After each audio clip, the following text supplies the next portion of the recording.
one of the most vibrant members of our community with us, joining us, our special guest, gracing us for her presence, is Habiba Kahinde. How are you doing today? Hi, I'm fine. Thank you. Thanks. Really nice to see you guys again.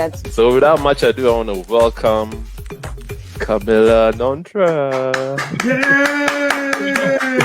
Oh my goodness! I should come to you every day when I need.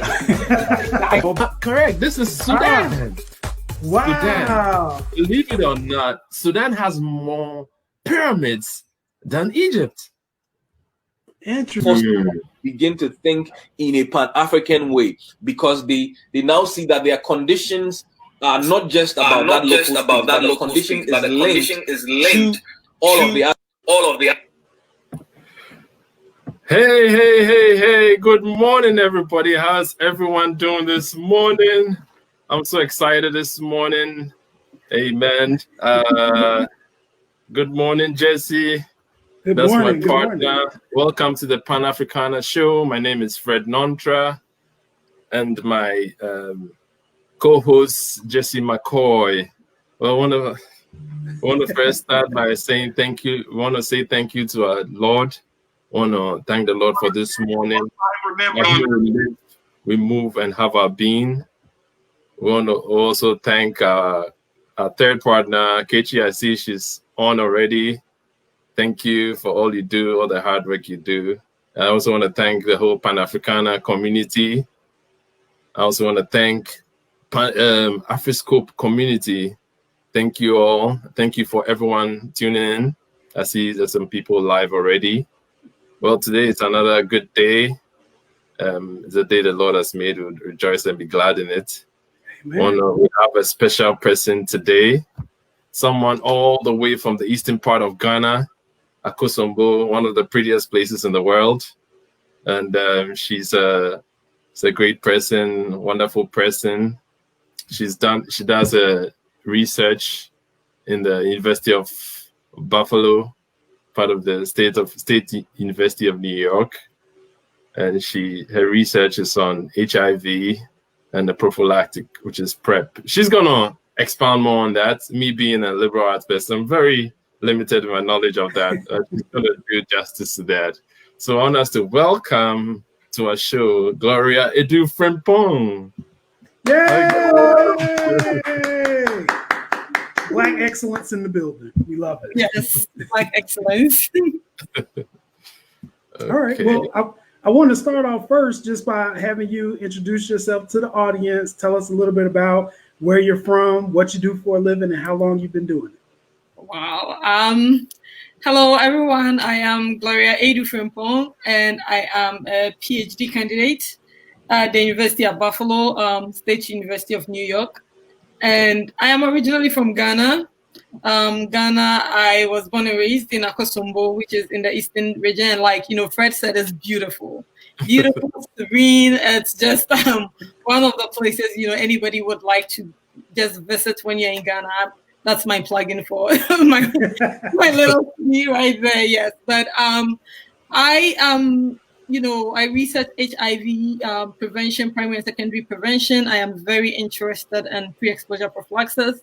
And I think that for me, I've been in this field for, let me not date myself, but like 6 years. I've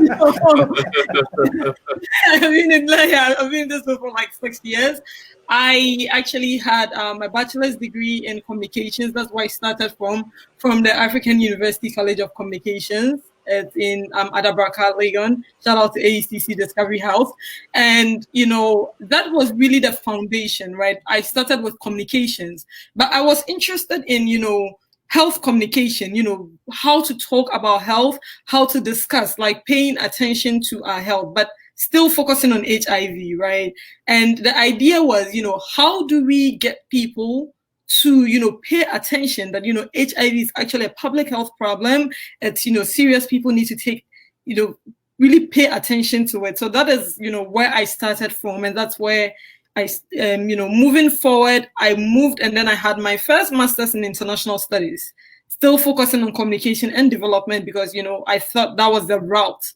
And in the conversation with one of my directors, actually one of the best directors I've had, Woody, he was like, well, thinking about what you're saying, I think it's more public health, not health communication, right? You want to educate a population, you want to tell them about their health, you want them to, so he was like, yeah, I think it's more health public health than health communication. But I want you to take a class, take a health promotion class, and let's see how that goes. So after that class, I was like, yes, it is public health. It is not, health communication like I thought. And so I, started another class in a master's in public health to learn more, to, equip myself with the tools to educate people about HIV prevention. How do we, and I think that there's always a disconnect between, research and practice, right? How, whenever we do research, how we communicate it is very different from, how we want our population to understand and really break it down. And so that is how long I have been in this area, learning about HIV. The prevention first was condom use, stigma work, and now we are more at, the biomedical stuff, which is where I am right now, which is, the pre-exposure prophylaxis. So that is how long I have been there, doing this work. Currently, third-year candidate, University of Buffalo, beginning to work on the dissertation. So that is where I am right now, yes. So essentially, you are the expert. You are the person that we need to be calling on this stuff. Yes, I claim that. Okay. All right. Well, you mentioned a little bit about this, and you called it a pre-EP. Yeah. I want to know a little bit more, just for the audience's own edification, like what exactly is pre-EP? Okay. So the whole idea is, PrEP is pre-exposure prophylaxis, right? Pre means before something occurs. Exposure is being exposed to anything, a disease, and in my case, like HIV. And then a prophylaxis is, something, medication that you take to prevent something from happening. So when you put it together, is HIV pre-exposure prophylaxis, right? The idea is that we have medication, which is actually a reformulated, version of the antiretroviral therapy that people take to, for their HIV, to suppress their HIV viral load. It is just that has been combined into one pill that someone will take once a day, every day, to make sure that, before, and the person must be HIV uninfected, or what people call HIV positive. I would use the term HIV uninfected because we are moving away from, words like, positive, negative, the status free, generation. So we're just talking about HIV infected and HIV uninfected. So when I say HIV infected, to most people, what they mean is HIV positive, right? But as a public health person who does this work, I would want to use a more positive language, which is HIV uninfected. So someone who has, who is uninfected with HIV will take this medication such that even if they are exposed to the virus later, they would not get infected. So it's really primary prevention at its core, right? Preventing the disease even before it occurs. That is, what, the HIV pre-exposure prophylaxis is. And we usually shorten it and we call it PrEP, P-R-E-P, PrEP. That we always call it PrEP. So when you see me, talking about PrEP, that is what I'm talking about. Medication to prevent HIV even before it occurs among people who are uninfected. Interesting. Yeah. Interesting. Well, let me ask. You're saying that it's medication. I'm assuming this is something that is orally administered, or is this something that's injectable? Yeah. So currently we have the oral version, and there's clinical trials for injectables. There's clinical trials for rings. That people would insert. There's just so much potential right now for this, but currently it's only in a pill form where people have to take it once a day, every day. We are trying to see if we can get to the point where people just have to take it maybe once every 3 months, once 6 months, or once a year. But currently we are at this phase where it's once daily, every day. Yeah. Okay. So how long has it been in existence? Okay, so PrEP was approved by the FDA in the United States in 2012. So 8 years, give or take, it's been there, and it's actually been, before. That before a drug is approved, it has to go through clinical trials. They have to test the safety, the efficacy. It has, so many steps before being approved, and it's been approved by the FDA in the United States, and actually it's been approved, across, so many countries as well, that PrEP is being used in the same places. Yes. All right. So do providers have any issues with prescribing? And if there is, what kind of issues do they have in prescribing PrEP? Yeah. Yes. So, there's just a whole field in this area that looks at, providers, and PrEP prescription, because it's very interesting. One of the few issues that, let me start by detailing, is what they call the purview paradox, right? And the purview paradox is where, that we have, in the US, we have primary care providers, we have obstetricians, we have, generalists, and we have specialists, right? HIV specialists. So the purview paradox come in where, this doctor thinks that, well, it should be the HIV specialist who is really prescribing PrEP, right? And then maybe the HIV specialist think, no, everybody who sees patients should be prescribing PrEP.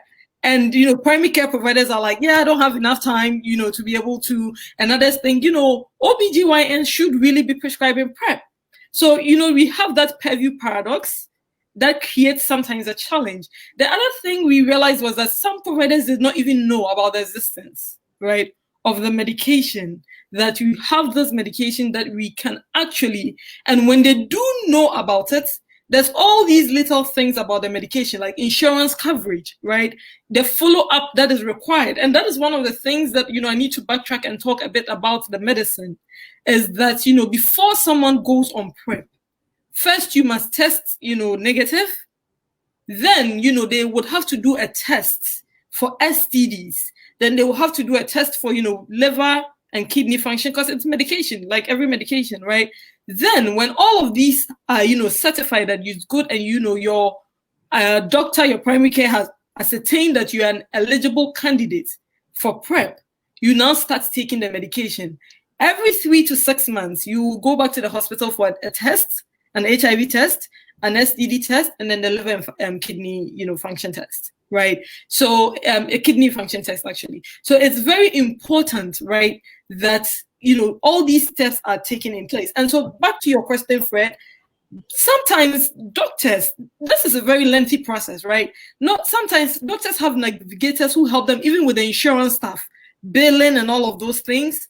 So it takes a lot of time for, some doctors don't even know all these mechanisms and all these steps. And it's not an indictment on them that, oh, you're a doctor, why don't you know this, right?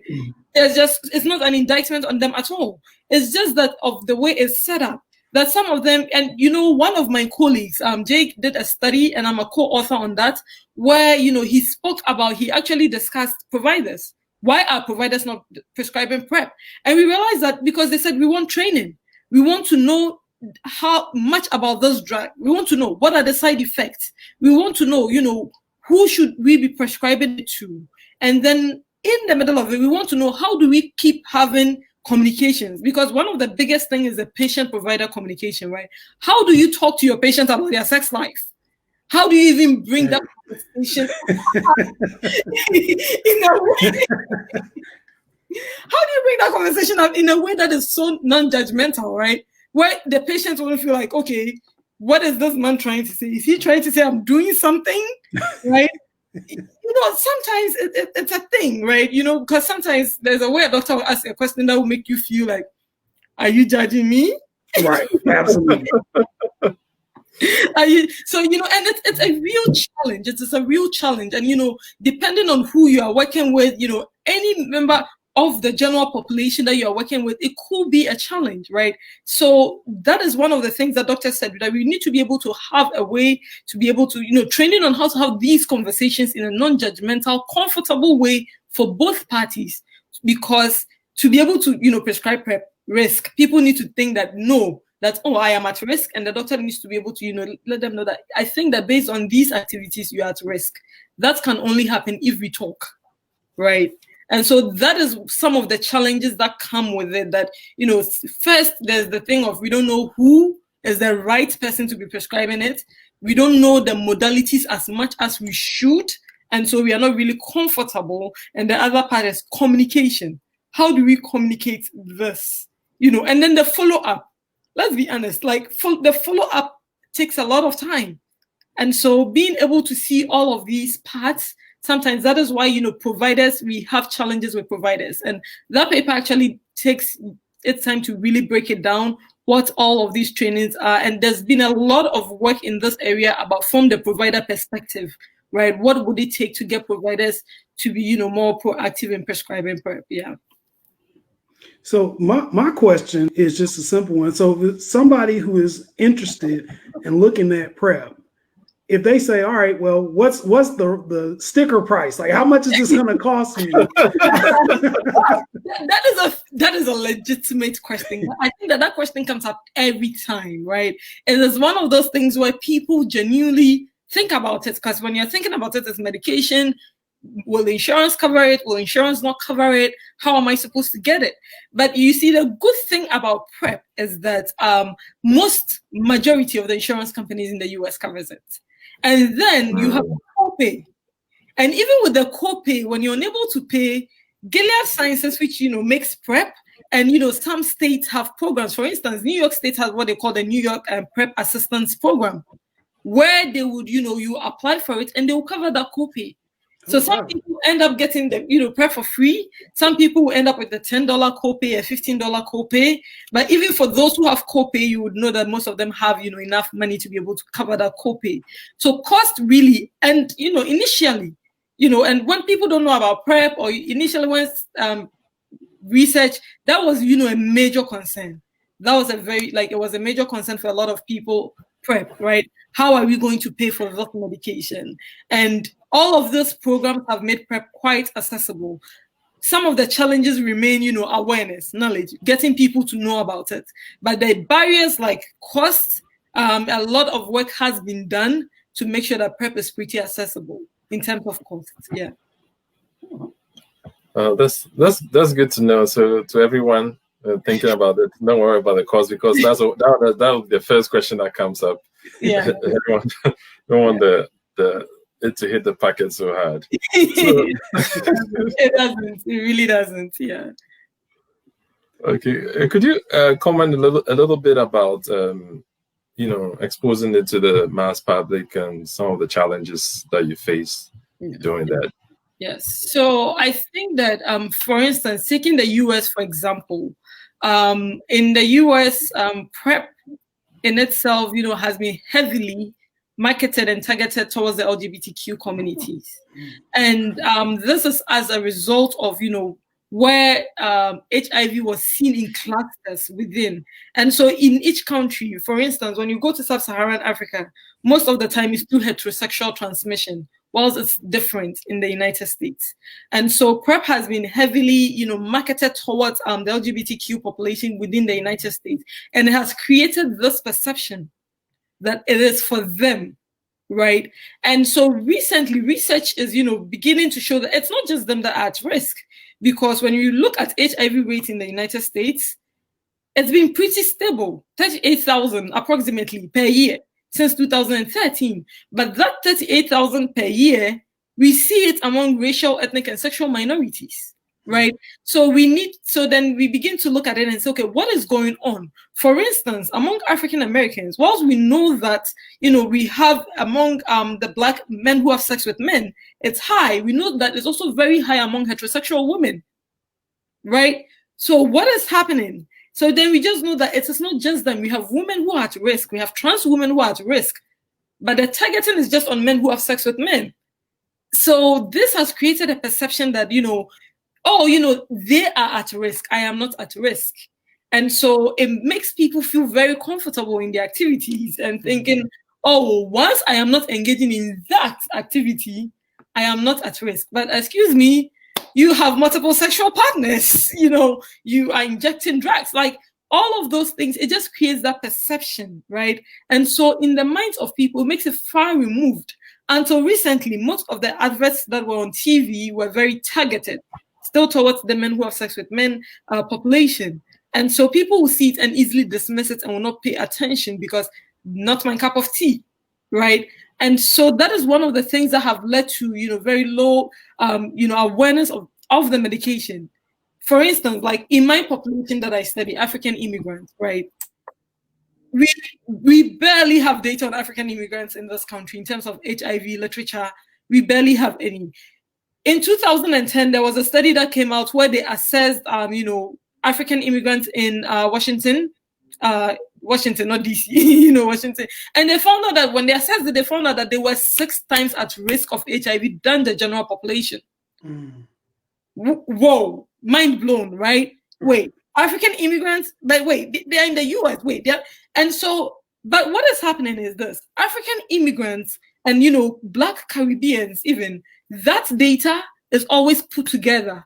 Black African American, right? Black African Americans are 13% of the US population. They constitute 45% of the HIV rate in the United States. So we really don't know. Is it that, is it Africans who are driving that number? Is it just the African Americans? It's just, that data is not, disaggregated. That data is very aggregated. So that study that told us that, well, African immigrants are 6 times at risk, right? And even with that study, of course, there are challenges because, it put Africans together. It didn't, classify by country of origin. But then it made, a lot of scholars begin to say, wait, we need to look at this population. What is going on? We need to begin to examine what is going on in this population. What is driving it? And, some scholars came back and said, no, we think that they got infected in their countries and are only testing in the United States. And then that same author, Karani et al., they picked data and began to assess, and they were like, no, they are getting infected in this country. They were not infected in their country. They're getting infected in this country. So it's just, the targeting, right? We need to be able to say that, PrEP is for those who are not limited to only a group of people, because there are genuinely people whose activities may put them at risk, but may think that I am not at risk because I don't fall into that category, right? And so we need to be able to move past just that segmenting is great. Like, I am a communications person. I know about targeting, segmenting, audience segmentation and all of those. It's great. But there are times where in diseases like HIV, sometimes it creates, stigma. It creates further stigma that people and other people who are eligible, begin to say, oh, I am not. That is not me, oh, that is not my lifestyle, but we know. Well, let me tell you, I know if you grew up in the 80s and 90s in America, there was certainly a campaign to inform you. I think up until Magic Johnson made his announcement, there was a campaign to inform you that HIV transmission was localized to certain groups. So everybody just assumed, hey, well, if I'm not part of this group, it's not going to be me. And people played off of those fears. Politicians played off of that. And what we started realizing once Magic Johnson makes his declaration is it's not just members of the homosexual community, it's everybody. Then on top of that, I'm not going to expose anybody that I know as far as their sexual activities, but let's just be honest. Some people aren't the most faithful people to their partner. I'm not saying names. I'm just saying I see you. So because of this, everybody has this increased degree of risk. And I think another reason why some of those numbers may be off is because America also has a rich history of Black people not wanting to trust the medical profession for very legitimate experimentation reasons. And so I think, there's self-reporting. We have this old school, at least in the South, I don't know if it's everywhere, we have this old school belief that I don't go to a doctor until something goes wrong, right? We use Robitussin for everything else, right? So just the concept of getting people to a point where they prioritize their health and take, HIV seriously, because it looks like we've had tremendous development since the 80s and 90s, and we might be able to even through PrEP, you might be able to avoid it altogether. Yes. Yeah. So I want to talk a little bit about your research here. So we've read this fascinating paper that you sent to us, and in this study, you break down many different factors that you believe have contributed to some of the issues and I think we talked about a little bit. Some of it was people having communication amongst their family and friends about PrEP and being informed. Others were scarier, like people who were informed about infidelity. That seems to be a theme that keeps coming up. So I want to find out a little bit more from you Yeah. Can you describe for us the most common reasons why people found out about PrEP or wanted to participate in this study? So, one of the things about research study is, when you decide that, I'm going to conduct a study, sometimes you are sometimes you have a very tight inclusion criteria, who you want to study. Sometimes you want to, open it up to, that area that you are in.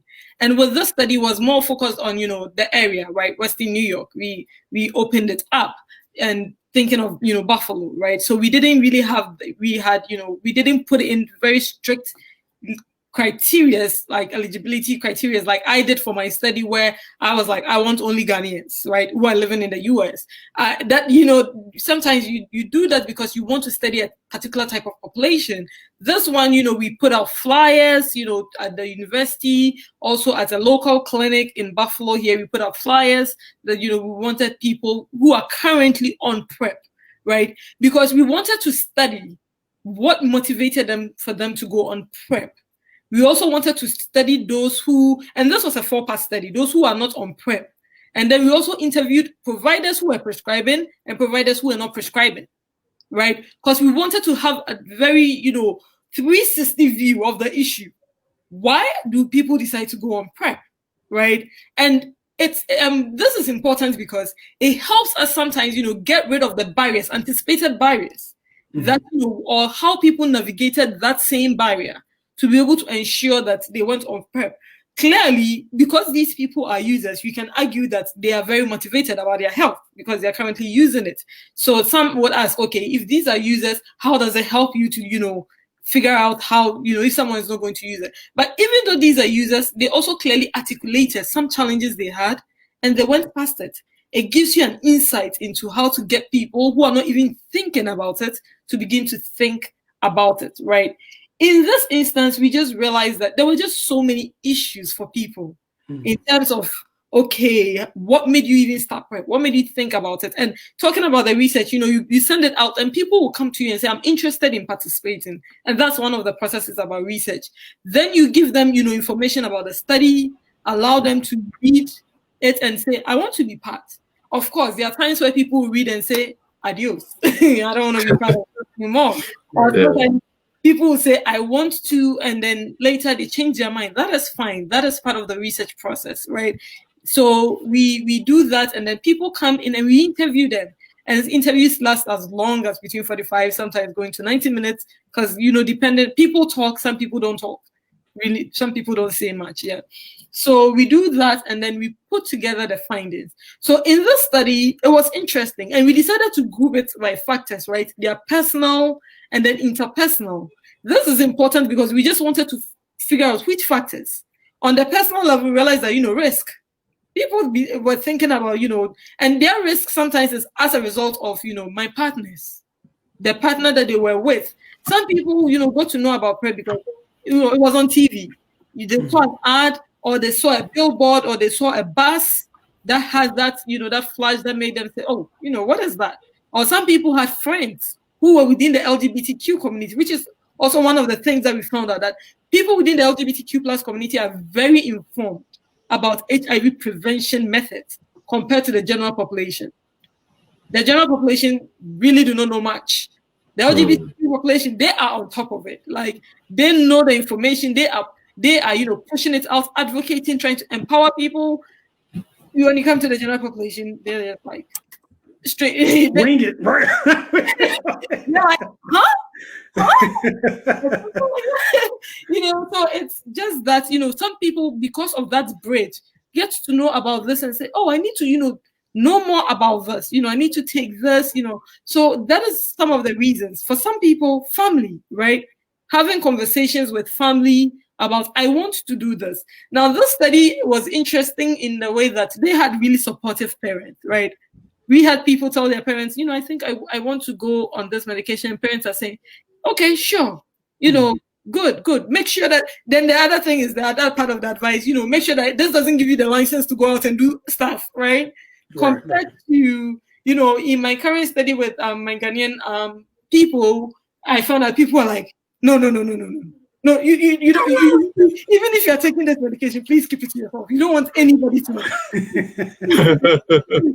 Like, you don't want anybody to know about this medication. So it was important for me, having this understanding, looking at, the factors that let people say, I want to go on this. Because here there was people who thought they were in monogamous relationships, right?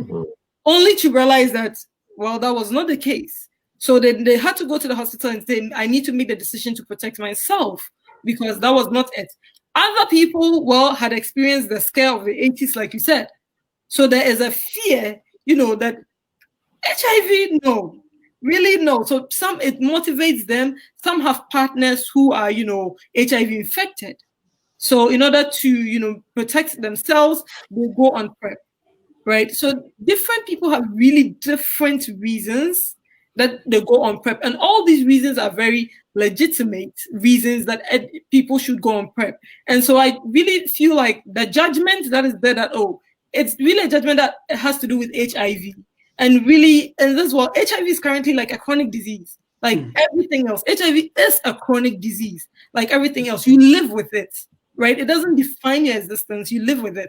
And so it's very important that we begin to move away. And, you've got to do what you've got to do to take care of yourself, right? If someone has diabetes, they will be taking their medication. They'll be taking their insulin, their metformin, everything that you need to do. So I want people to think of PrEP in that same way, right? That the same way you take medication for, high cholesterol, please think of it that way. That is, me with that, yeah.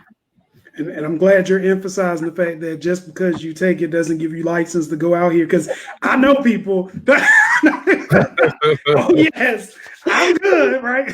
Yeah. So that's very helpful. Yeah, that's helpful. Well, tied into that, I want to comment on about the clergy. So given that I'm part of the clergy community, yes, we encourage people to stay faithful, and then wait to engage in sex. I mean, after you get married, what would you say to us?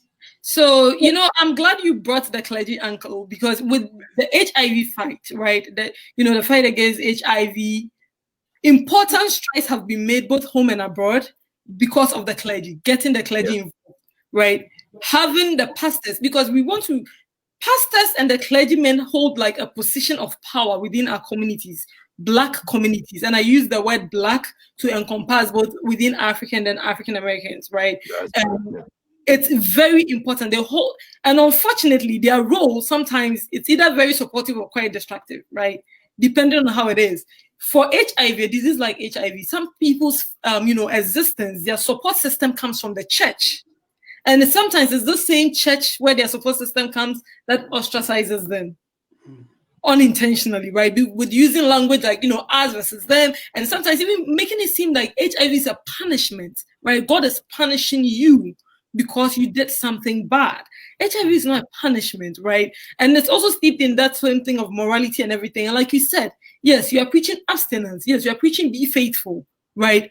But PrEP is also one thing, right? PrEP is not just because someone is out there having sex, indiscriminate sex, or, being promiscuous about it. Let's be honest, people are going to have sex. We'd rather have them do it in a safe way. We rather want them to have sex like fully informed than, not giving them the information about it. As a clergy, I'd rather you speak, to the youth in your church and tell them that we are asking you to abstain. For those married, be faithful.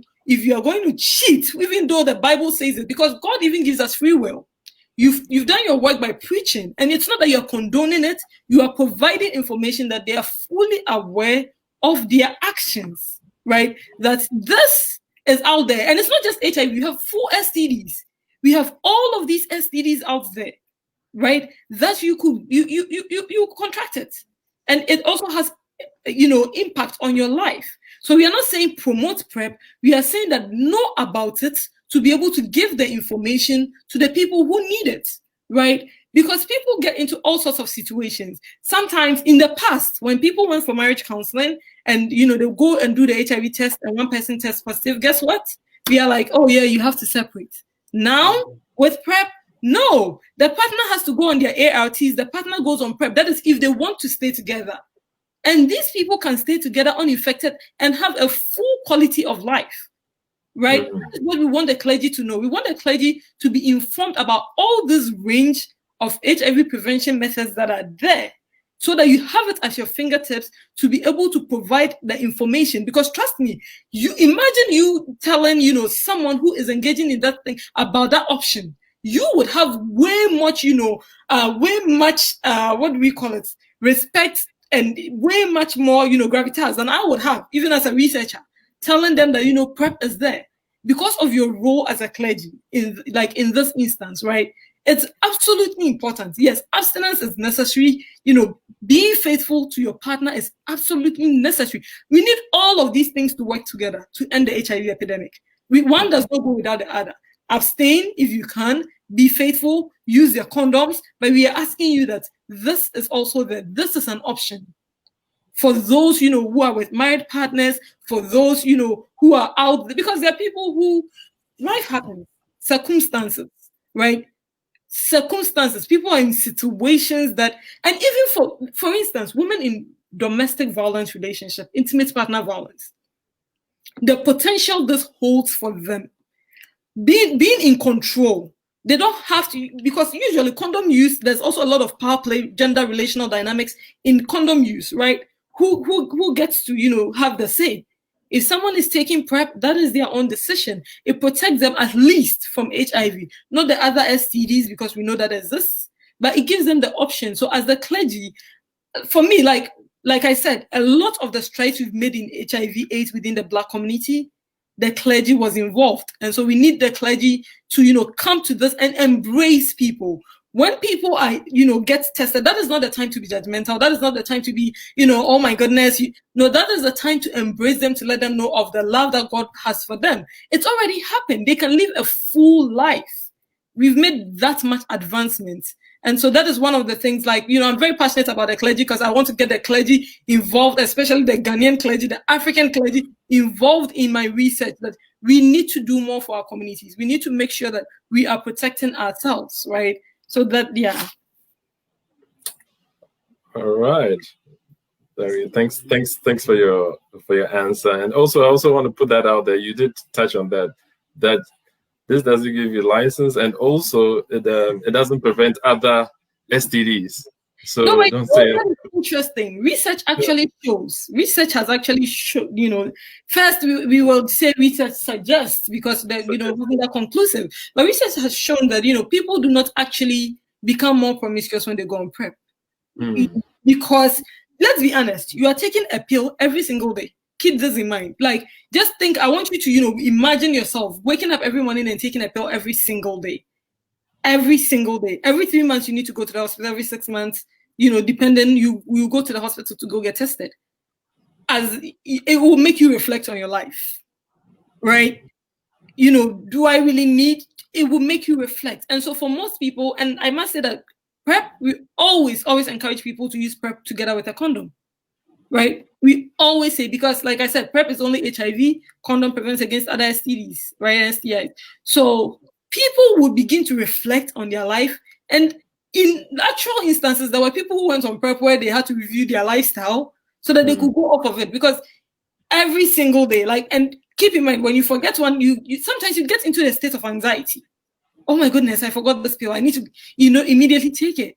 So research actually shows that what we call risk compensation does not happen. People do not actually think, oh, I am on this medication, so I am free to go have sex. It doesn't happen. In rare instances, yes, it may happen, but the research actually has shown that risk compensation is quite low when people go on PrEP. Yeah. Are there any documented, negative side effects that people should be worried about? So with any medication, there's always side effects. Like any medication, different people, different bodies. And usually with PrEP, the side effects that has been most commonly reported is with, headaches. People say, I got headaches, but that disappears within 1 to 2 weeks for most people.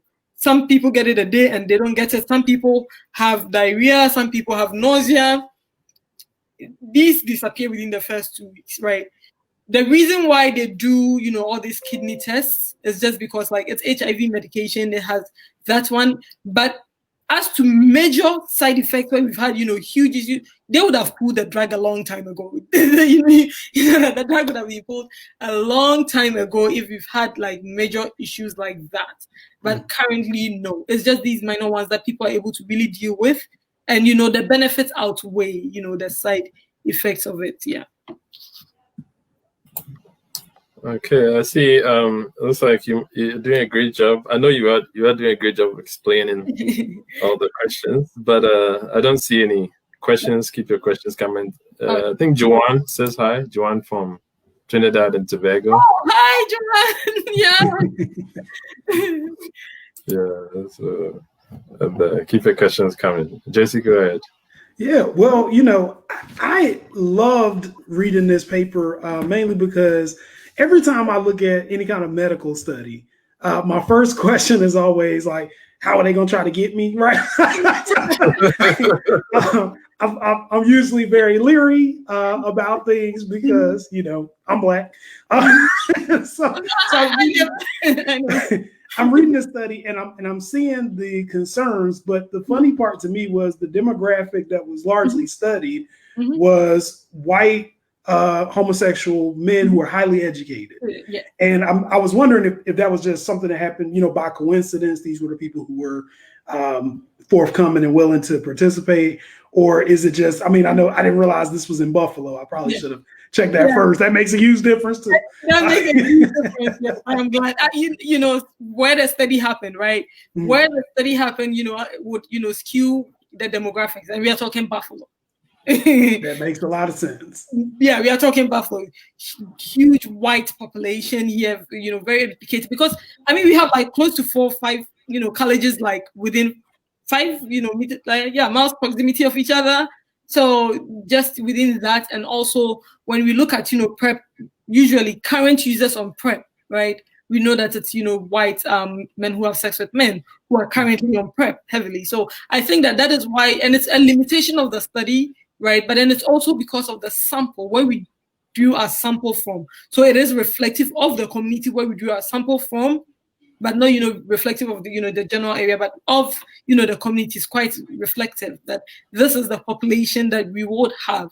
But it gives us a lot of insights as to the next time we are doing a study, how do we ensure?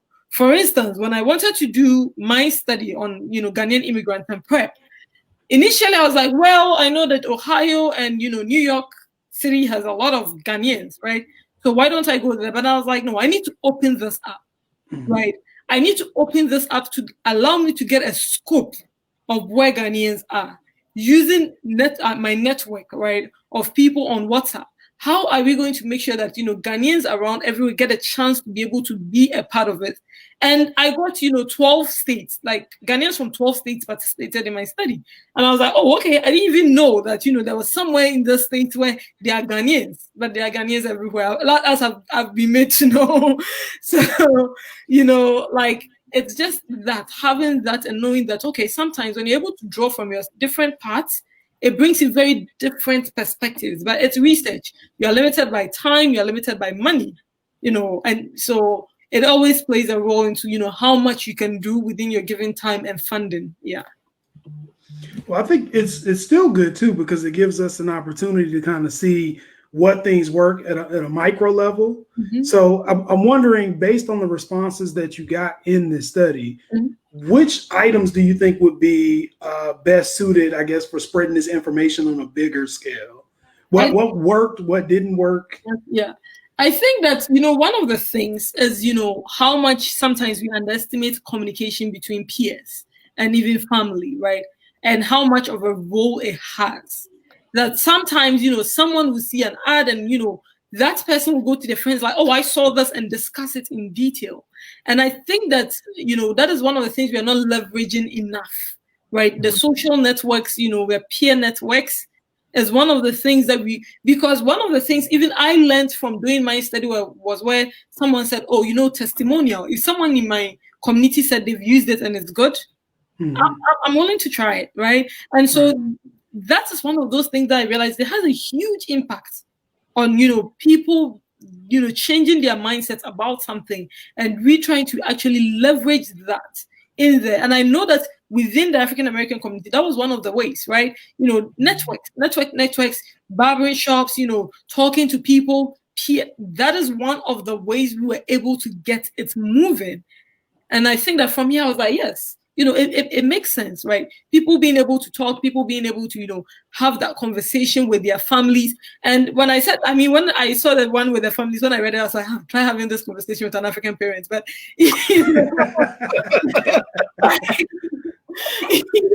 try having this conversation. But we are getting to the point where, gradually there is, that level of openness, right? We are seeing it in, changes in what parents are willing to talk to their children about sex. They're willing to talk to them about safe sex, sexual health, reproductive health. So I am, I believe that gradually we will get to the point where those communications mean a lot.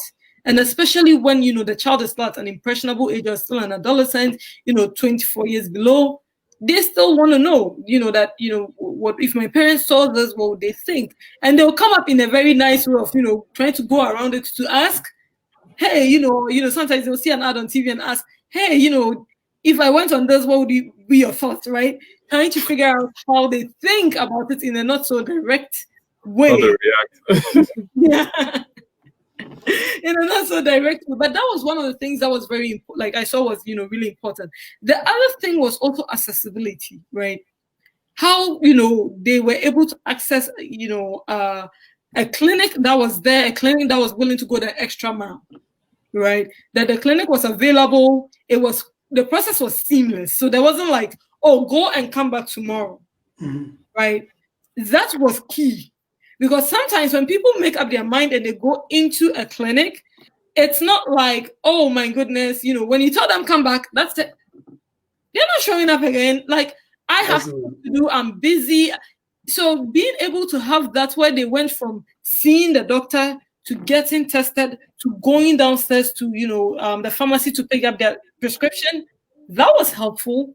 That was very helpful. Having someone on the phone explain the whole process to them, answering their questions, that was helpful to them as well.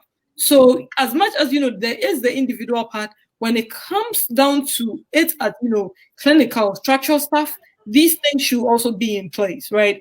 People should know, okay, well, I use this insurance. Do you think that works? Oh, yes, this insurance works. I think that part was really helpful in, being able to, because when I look at it, I'm like, yes, when I start looking at it at other populations, I'm like, these things are key. We need to know these things. And that partner one is very important because in my study that I did among Ghanaians, when I asked them, are you concerned about getting HIV from a partner? Everybody was like, oh, no. Right.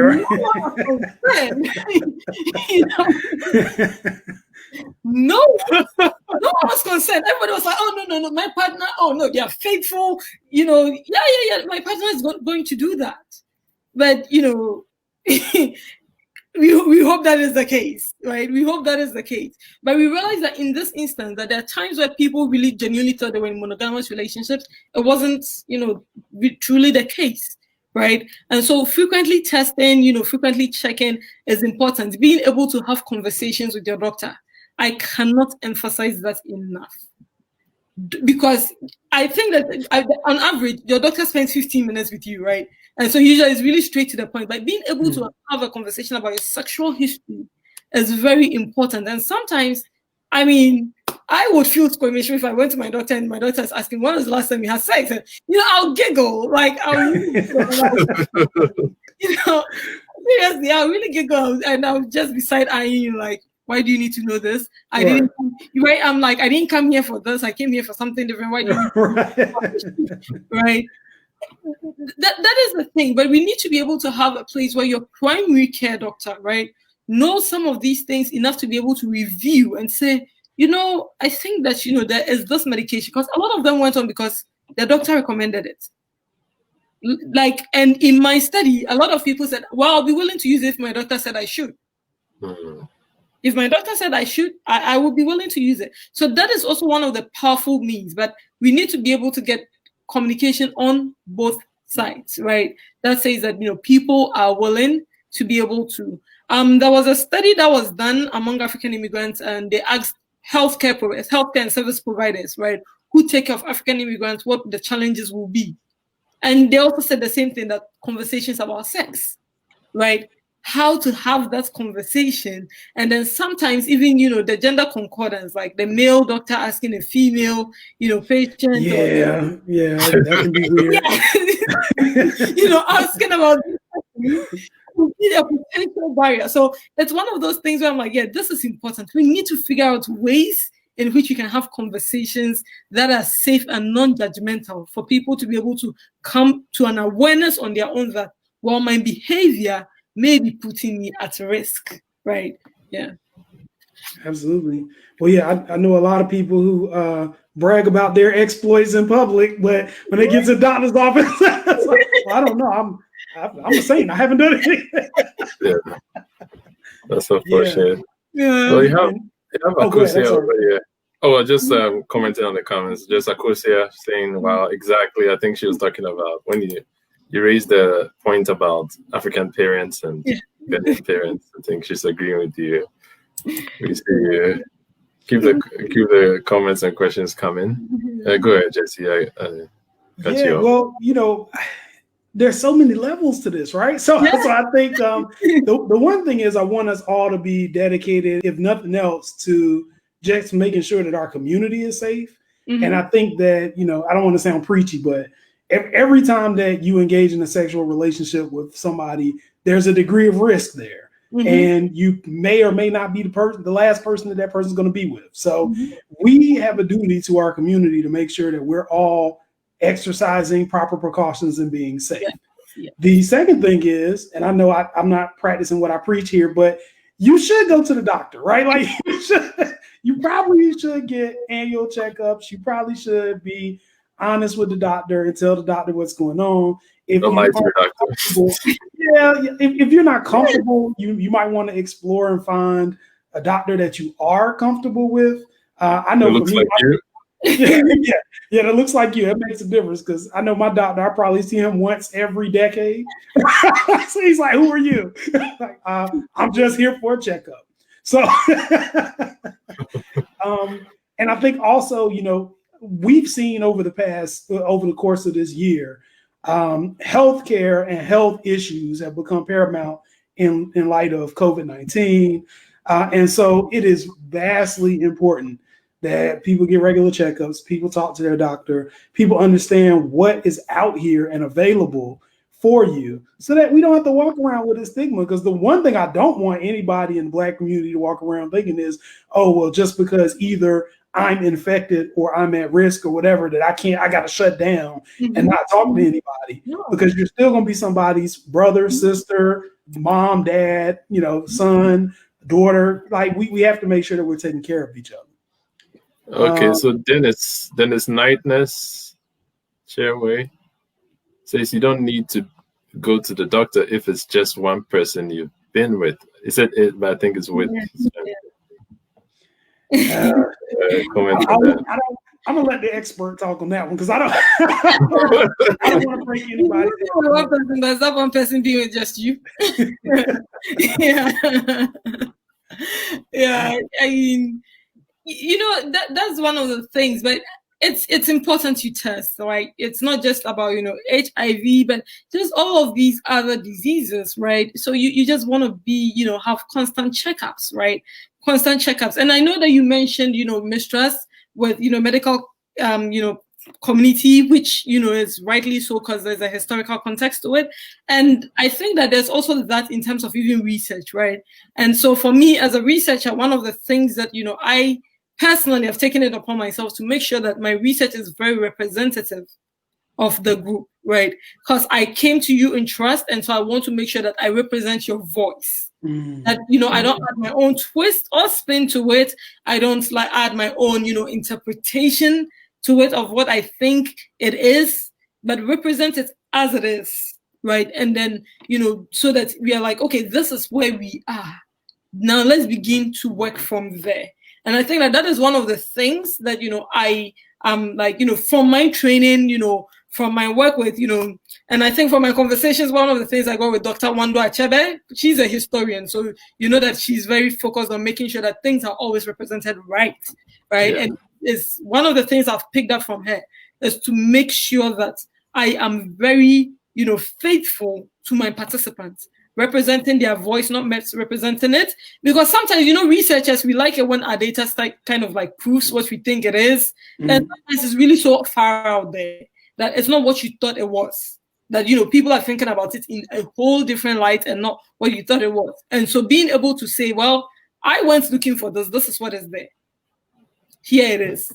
And I know that in, academia, sometimes we don't like to publish field research because we want, we want our research to be interesting. Let me put it that way. And sometimes what we find is not as interesting as we think, but it is what the truth is, that this is what people said. And so we just trying to represent it as is, hoping that, going forward, people will begin to, trust that. Because I even had the same thing with my research, right? When I was trying to recruit people, it was a thing where someone, was like, oh, okay, well, I want to see, how you write this up, because like people were like that. Even when I put things about prep, right? People went to Google prep, and I was like, wait, it's okay if you don't know. They're like, nah, I don't want you to write about me and say I didn't know about this, right?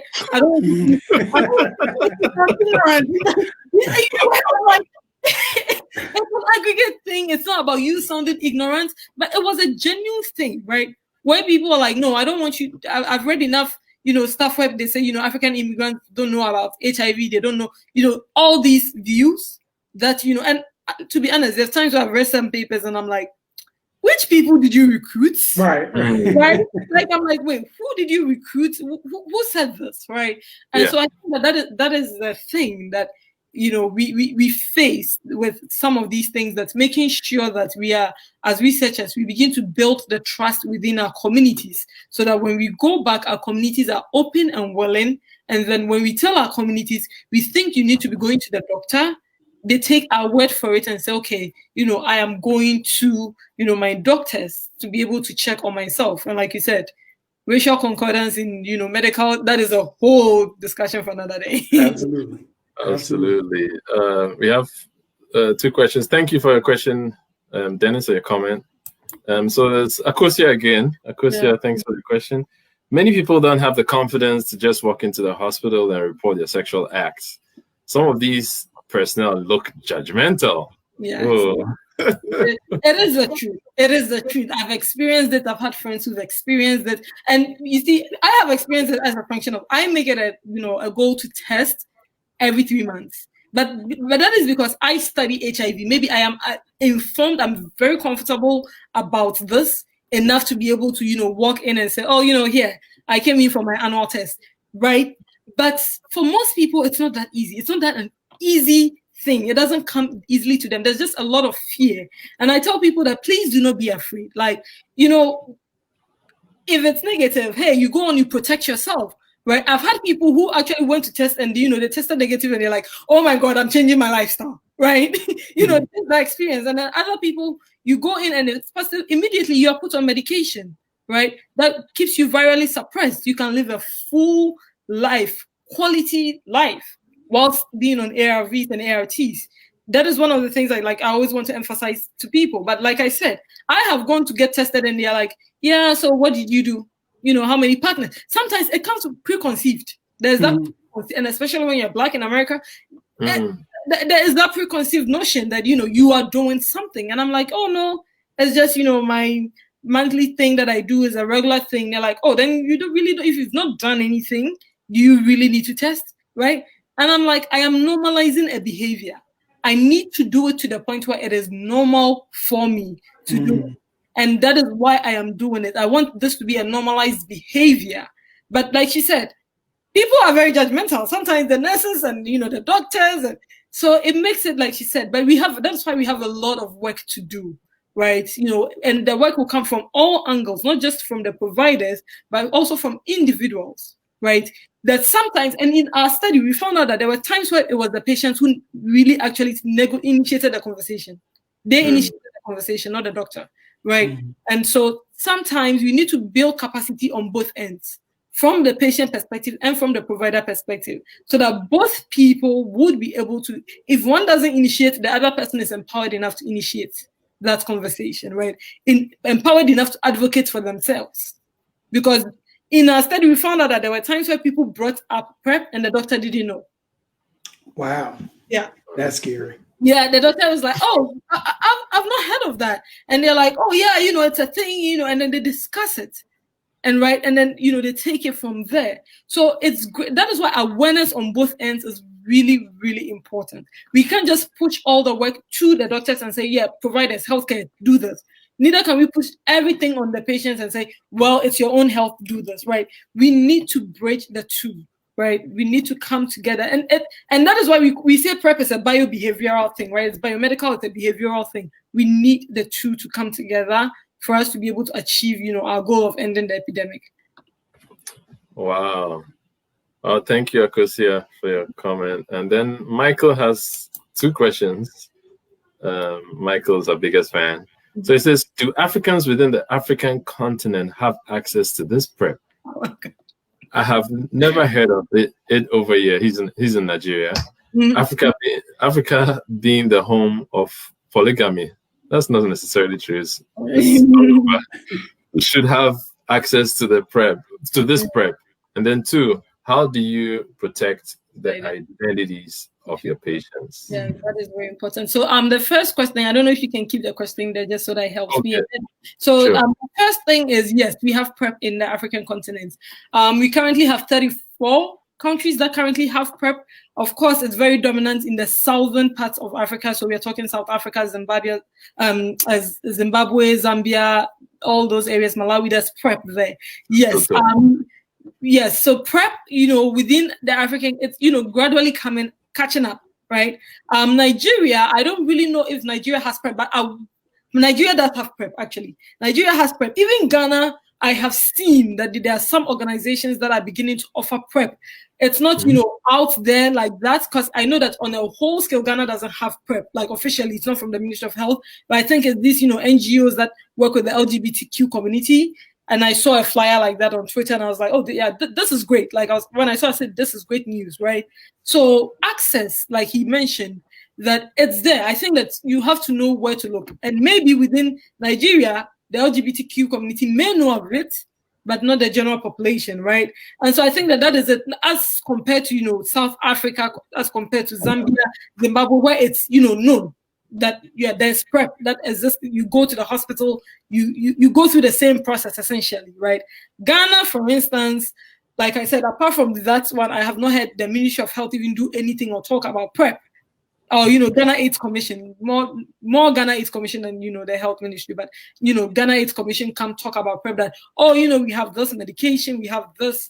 I've not heard anything like that, being spoken about in Ghana. And home of polygamy, I would, disagree with that, like he said, but, PrEP access is important. It's actually really, really important that we have access to PrEP. And actually, I want to debunk this because when you look in the HIV literature, polygamy as an institution has never been a reason why HIV, it's never been a reason or used to explain the HIV rate in Africa. I think that what he's trying to talk about is multiple sexual partnerships, because the institution of polygamy is very regulated, right? He goes home to marry the person and brings that person home. They live in a home. That is polygamy. Polygamy doesn't mean that the man is out there having multiple sexual partnerships. That is not polygamy, right? And so I think that we need to separate the two, trying to use, but sometimes we talk about polygamy as a way of, polygamy is the reason why HIV rates are being driven up. No. It is multiple sexual partnerships and having unprotected sex with different partners of unknown statuses. That is, sometimes the thing, like we tend to conflate the two, but those are two very separate things. In terms of, identity, there's always patient, provided confidentiality that they never disclose, right? They don't disclose that, this person is taking PrEP. The person taking PrEP, unless the person chooses to disclose to their partner or disclose to their friends, that, this medication that I'm taking, this is what it's for. Most of the time, most people do not know what it is, right? And people, it's always in a bottle that people, you wouldn't know. That if someone does not tell you, this is it, you wouldn't know. Actually, there was a paper I read from, is it Zambia or Zimbabwe, where the women, was it the women who were the men were complaining that the blue pill looks like Viagra. You know, the blue, because PrEP is blue, small blue. They were complaining that it looks like Viagra, you know. So, you know, and it was an interesting thing. I was like, wait, what? I've not even thought about that, right? There's vitamins that are blue too, all kinds of vitamins. Why isn't it working? You know, and I was like, oh, this is interesting. But yes, you know, PrEP, whenever someone is on PrEP, the same with HIV. I know that HIV, we've had issues with, you know, confidentiality and, you know, disclosure issues because, you know, we live in a community setting where sometimes there will be a breach of, you know, confidentiality and say, oh, you know, this person tested positive. But honestly, as much as possible, no, there's no way your doctor can go and tell anybody you are taking PrEP. And when you're taking PrEP, it's such that nobody will know. It's like, you know, you can put it in a, you know, a Tylenol bottle and you'll be taking it and nobody will know you're taking your PrEP, right? That is how it is. So usually, unless you tell someone, nobody knows. And I've got one question. I know we're getting to the end of our time, but and let me know if this may be beyond, but I'm curious. I know back in the day that people who ended up getting like full-blown like AIDS would have a mixture of different drugs they had to take almost on a daily basis, right? I don't know if that has changed or not. And I was just kind of looking at what is the difference now and what is the alternative if someone wants to take PrEP prior to avoid any kind of HIV infection. We're saying that's a pill a day. What is the outcome if you don't and you end up getting AIDS full-blown? Okay.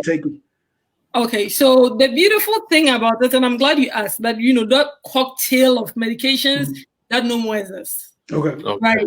You know, and the thing about HIV, when someone is HIV infected, the medication I may be taking may be different from what Fred will be taking or what you will be taking. It's not one. Everybody, they test you, they look at, you know, your viral load, and then, you know, they decide what combination, but you don't have those many pills. Some people are just taking one pill a day, right? The thing about the HIV medication is that when you are consistent taking your medication, your viral load, you get to a stage where we call undetectable. And you know there's a thing called, you know, undetected is equal to untransmittable, right? Your viral loads are so low that you can't even transmit it. Wow. That is where we are going, and that is why we need the two together, right? People who perceive they may be at risk, taking it to prevent it, and those who are infected, taking their medication, we would end the epidemic. I mean, it's not that simple. I know I just said it's simple, but, you know, human behavior comes into play and a whole lot of factors. But the truth of it is that when you are on your medication, right, if you're infected and you're on your medication, taking it consistently as you should, you would never get to a full-blown AIDS stage, right? You would not get to that. You will live your full life, enjoy your life, whatever you want to do. Forget, you know, all those emaciated, you know, images of people looking thin. No. I mean, people who was down some of the medication, people, it gives them really glowing skin. And I've had instances where people actually went on the medication because they wanted to have glowing skin and no more acne. But hey, like I said, you know, people do all sorts of things, right? But that is the thing, that you wouldn't get it. So the idea is that we get people taking their medication, who are infected taking their medication. Then we have those who perceive that my lifestyle puts me at risk, right? It's a lifestyle that puts me at risk. It's, you know, so we don't place the blame that, oh, you're at fault. It's just a lifestyle that puts people at risk. And so I need to, you know, do something to protect myself, which is, okay, let me go start taking PrEP, right? One pill. It's just one pill. Really easy to swallow pill. And then, you know, you take it and then you take it. You are good to go. With PrEP, one of the things I wanted to say is that we have two types. They have what they call the brand name Truvada, and then we have the Scovy, right?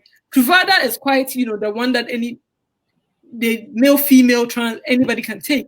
The Scovy in itself, they've actually just targeted it towards only men who have sex with men, because they did not do the trials in women. Women are not included in the clinical trials. So they do not know how it will react in women. So they just keep it for men for now, right? Like I said, there are just so many. We are looking at implants. We are looking at rings. We are looking at, you know, injectables, ways in which we can ensure that primary prevention of HIV, which is to make sure that people are really, really, before they get exposed, we prevent it even before it happens. We are putting in all these measures to make sure that that is, that doesn't. Okay, so that is where we are. Like a lot of advancements in this fight against HIV. All right. So we have one question and 2 comments. So Michael, we had addressed that earlier. But I said, how expensive is it? I guess he's referring to the continent. Yeah, I think that within the US, there is all these, subsidies. There's your health insurance and also the, the assistance, PrEP assistance programs per state. I think that when we come to the continent, most of the time, the Ministry of Health will absorb some of the costs, right? And so there would be like a cost sharing kind of thing. I know that that's what is done in South Africa, and then that's what in Zimbabwe. So there's like a cost sharing. It's still not expensive because, like you said, if you make HIV medication expensive, it is counterproductive to what we want to achieve, right? It's counterproductive. So as much as possible, the cost is always accessible, that people can go on this. Initially, yes, in the 90s when HIV medication, it was very expensive. When it started, it was very expensive getting the medication and all of those things. But at this point, we've made enough advancement and improvement that we are at a point where, we are able to, the cost is, relatively cheaper, that people can afford it. Yeah. Okay, and then Fafa Governor says, great presentation, Gloria. Thank you, Fafa. Yeah, thanks, Fafa. And then Kobe Barrow says, proud of you, go higher. Thank you. Yeah, we all agree. Yeah, this was definitely a great presentation. Great on PrEP, on educating the public about PrEP, and we're so grateful you made it. It's very educative. I learned a whole lot, and I have to go back and watch the YouTube. Well, it's going to be on YouTube later today. So if you haven't already, please subscribe, like our Facebook page, and follow us on the Facebook, and subscribe, like, comment on our videos on YouTube. Yes. All right, Jesse, take it away. Yeah, this has been, really, really, I've enjoyed talking about it. Like I said, making sure that the research is accessible, because when we do our research and we publish it, and, it's just towards, people in the same academic arena, the message is not, going out there like we should. Right. And I know that, for instance, I focus on Ghanaian immigrants in the US. I have a colleague at, University of Louisville, Nanama Bullock. Her research focuses on Ghanaians in Ghana, right? Trying to, find out, get PrEP to Ghana, right? Doing the formative work that is necessary. And so being able to have such collaborations is important, that we are able to get the word out there, that not just back home, just here, just making sure that among it, and like I said, African immigrants, huge population, starting from, the home, which is Ghana for me, right? And beginning to build it up so that gradually we can begin to end the epidemic, because I feel like we tackle it from the African perspective, we can begin to have some impact on the numbers among African Americans, even in the United States, right? So it's very important that we all do all of this work together. Like we need all hands on deck. The clergy, hello, friend. we need a clergy on board. We need, academicians. We need people in the liberal arts. We need historians. As much as possible to collaborate to make this possible, right? To be able to talk about this, to dispel some myths, right? That, sometimes people hold about it, medication, HIV, so that we can do better, end this epidemic once and for all, then we move on.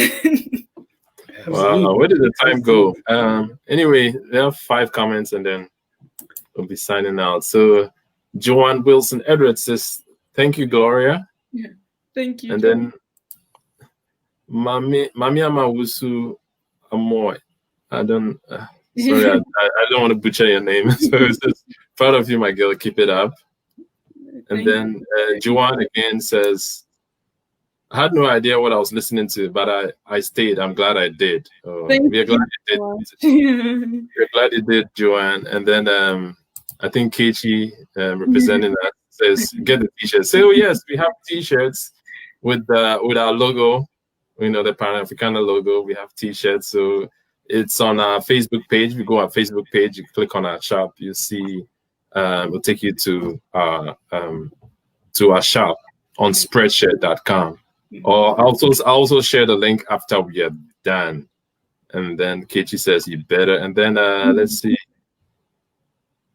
If you haven't, please share. Kechi says, did I miss any other okay. And then it's like, there we go. Yeah. Okay, it says Akosia says prep is a need. I've learned a lot. Thanks, Gloria. You've been awesome. Thanks, Pan-Africana. Well, you're welcome. Thank you very much, Akosia. We're glad you joined us. And then Kechi says, yeah, she's a rock star. Yeah, it has been fun. Thank you so much for having me on your platform to be able to come talk about, research and HIV prevention, to, your audience, so that they do know that, they get to know what is going on, all the work that has been done. Okay, Akosia says, wow, I'll definitely take a look at it. All right. Well, we certainly thank you. This was a great episode, a lot of good information here that people need to know. A lot of takeaways. I guess I need to schedule my doctor's appointment at some point before 2030. So 2021. Yeah, please do. But thank you. And the bigger thing is, I want, every week we do this, we're trying to bridge the gap between the diaspora. And what I hope is that for somebody, some impressionable person who came across our site and heard this information and who sees you being excellence, being everything that they want to be, they can plot out a course to say, this is attainable. This is something that I want to do. I'm going to reach out. So I am going to ask you to provide your social media handles and information to the people, but I want to provide a disclaimer. People, this is not for your independent diagnosis. to email and talk about, oh, these are my problems. Can you help me? No. It's not for that. This is to follow and find out all the other amazing stuff that Dr. Gloria is doing. So if you wouldn't mind, you can either give it to us or maybe we can just post it, whatever works best for you for it. Yeah. Oh, okay. Okay, yeah, you could just give it maybe a Twitter handle. Yeah. Wait, what is my Twitter handle? Wait, where does it go? So do I just send it to you guys? Okay, I'll post it later. I mean, you could just say it and then I'll post it later. Okay, wait. Yeah. Okay, yeah, I'll post that for Twitter. I just put that for Twitter, yeah. Oh, okay. So Gloria 20 Unique. Gloria 20 Unique, and then my name. When you search on LinkedIn, same name, Gloria Aidoo-Frimpong, LinkedIn, you can find it. Okay, I'm just about to post it here, and then so that's the Twitter, right? You're not on Instagram. I am on Instagram, but Instagram activities is different. Oh, okay, sure. That's totally fine. And then Twitter is for academic stuff. Yeah, Instagram is just for hobbies, like my Korean and Chinese drama hobbies. Yeah. Yeah, Gloria is a fan of Korean and Korean drama and all that. Yeah. Okay, interesting. Yeah. And, Jesse too is. I'm gonna let us. Jesse likes what Bruce Lee. Do you watch anime? I'm just a Bruce Lee fan. I love all things Bruce Lee. Great. And I like Master Ip. Yes. Yeah. So that's it for us. Okay, just a quick. I just came up with this. Just a quick trivia. I want to keep it consistent. I think last week we missed out on it. So what's the capital of Sierra Leone? And Michael is not allowed to answer this question. Michael has gotten an Amazon card. He answers all our questions. So want someone else. Akosia, who was the other one? Mami. Hey, Joanne was here earlier. I'm not part of it. Okay, yeah. You are not part of it. Yeah. Okay, we're gonna give you 10 seconds. Oh, that's it. Thanks to my friend Kumba, I know the capital. My boy, yeah. Thanks to Kumba boy, I know the capital Sierra Leone. 7, 6, 5, 4, 3, 2, 1. Okay.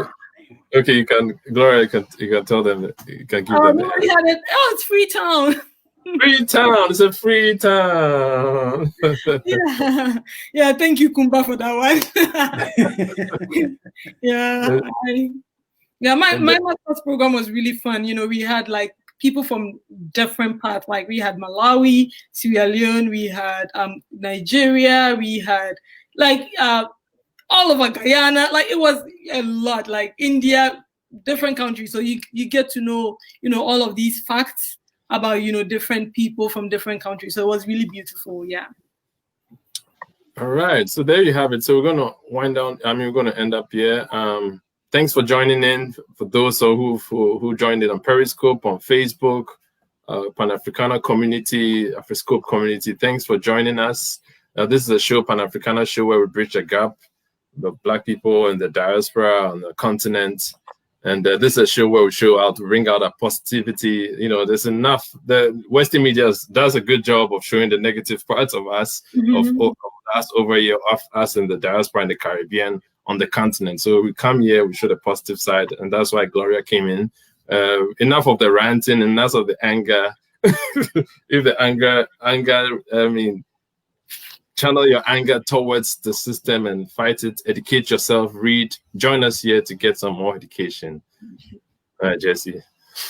Hey man, well, we appreciate you. And if you haven't done so already, make sure that you follow us, Pan-Africana, presented by Afriscope TV, on all social media at this point. And make sure you subscribe to our YouTube channel so that you can make sure you get these updates every week. And if you can join us live and comment, feel free to do that every Saturday, 12:30 Eastern, 9:30 Pacific, and Central will be what? 11:30.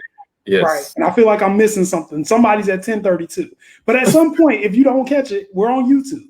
So make sure that you follow us. Make sure that you follow Dr. Gloria, because she's awesome. And we will see you all next week. Okay, bye everyone. I claim that doctor title. Yeah, I'm not a doctor yet, but I claim that title because from his mouth to God's ears. Yes. Yes. Yeah, it's gonna happen. Yeah.